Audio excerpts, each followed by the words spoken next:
जय शिवराय। आपण पाहणार आहोत टमॅटो व दाणा मेथीचे बाजारभाव काय होते नारायणगाव मार्केटमधले 10 सप्टेंबर 2025 रोजीचे।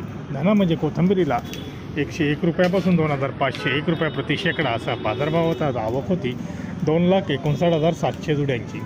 मेथीची बाजारभाव 301 ते 2,501 रुपये प्रति शेकडा।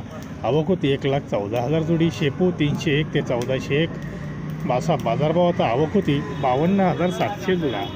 टमॅटोचे बाजारभाव प्रति क्रेट म्हणजे 22 किलो क्रेट याप्रमाणे 101 ते 301 रुपया, 101 ते 301 रुपये असा टमॅटोला बाजारभाव आज नारायणगावमध्ये होता। नारायणगावला आवक 16,535 क्रेट एवढी आज 16,535 क्रेटची आवक नारायणगावमध्ये झाली होती। धन्यवाद। व्हिडिओ आवडला शेअर लाईक नक्की करा, चॅनलला सबस्क्राईब करा, बेल आयकॉनला क्लिक करा।